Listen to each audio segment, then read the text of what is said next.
Ye tene janvier kalo tile 10 san 2022 aw minnu sɔgɔlen b'an Mali kɔnɔ ani Mali kɔ kan an ka bɔlɔlɔ kannaw la an ka foli b'aw ye dantɛ foli min na ni bamanankan kunnafoni suru waati selen Mali kibaru jabaranin kan aw bisimila.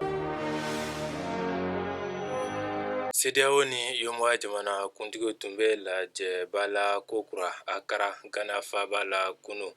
kari janvier kalo tile 9 san 2022 ka bɛn ɲangelu kulo giriyali la Mali kan n'o ye Afriki tilebiyanfan jamanaw ka tɔnba CEDEAO ani Afriki tilebiyanfan jamanaw ka nafoloko tɔnba UEMOA ye tɔn fila ninnu bɛɛ y'u damana bereda Mali kun ka da kan k'u ni Mali faamaw ma bɛn fɔla furancɛla fanga ta cogo kan. CEDEAO ni UEMOA y'o ɲangili kura minnu kɛ o ye ka Mali jɛ a ka hakɛ la BCEAO kɔnɔ ka dancɛw datugu Mali ni CEDEAO jamana tɔw cɛ ka jagoko nasira tigɛ ka bɔ u ni ɲɔgɔn cɛ fɔ n'a dan bɔra kɛnɛya furaw ani dufe kɛrɛnkɛrɛnlenw na ko CEDEAO jamana kuntigiw k'u ka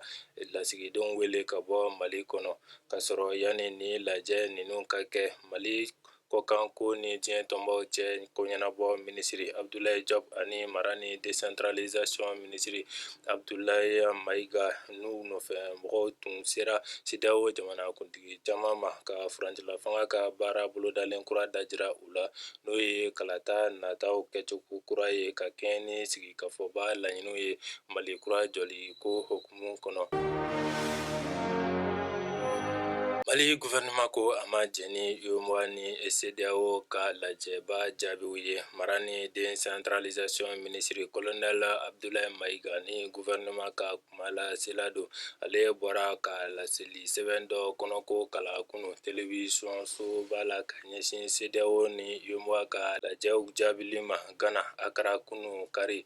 janvier kalo tile 9 san 2022 a ka fɔla CEDEAO ni UEMOA ye ni ɲagili ninnu ta sariya sɔsɔ yɛrɛ de kɔnɔ ka da kan ko tɔn fila ninnu sigikun ye walasa a tɔnden jamanaw bɛ se ka ɲɔgɔn dɛmɛ cogo min na sɔrɔko ani yiriwali na sira fɛ kɛrɛnkɛrɛnnenya gɛlɛya waatiw la ko nka ni tɔn fila ninnu y'u ɲɛ tugu ka dɔn ko gɛlɛya bɛ Mali kan ni wagati in na ka ɲagili berew ta ka a sɛgɛrɛ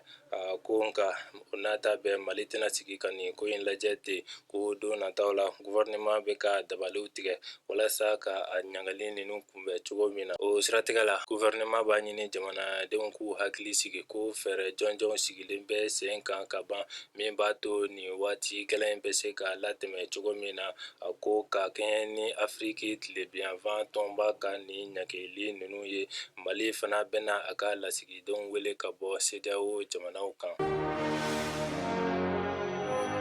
Farikolo ɲɛnajɛ kibaruyaw la an b'aw ladɔnniya ko CAN 2021 gindaba daminɛna kunu farikolo ɲɛnajɛ kɛnɛ olympique min bɛ Yaoundé o fa jama kɛmɛ kɛmɛ sarala 80 tun bɛ yen kunu kari janvier kalo tile 9 Cameroun san 2021 ntolantanba ginda daminɛnin na a ɲɛmɔgɔya tun b'u ka jamanakuntigi Paul Biya bolo diɲɛ senna ntolantan tɔnba FIFA ɲɛmɔgɔba Gianni Infantino ka fara Afriki senna ntolantan tɔnba ɲɛmɔgɔba Patrice Motsepe kan olu bɛɛ tun bɛ a kɛnɛ kan ye CAN tako 33nan ye a daminɛna kunu kari janvier kalo tile 9 a bɛ kuncɛ février kalo tile 7 san 2022 dɔgɔkun 3 in kɔnɔ jamana 24 bɛna o disi da ɲɔgɔn kan kupu in nɔfɛ kulon daminɛna nɛgɛ kaɲɛ 16 wagati ni Cameroun ni Burkina Faso ye Cameroun y'o gosi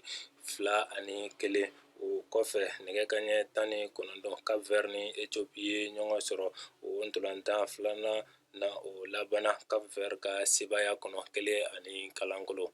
ni ne bɛ dansigi an ka bi kibaruyaw la an b'a fɔla ka bɛn ni lafiya sabati jamana kɔnɔ aw kan bɛn wagati wɛrɛ la ni kɛnɛ kelen kan.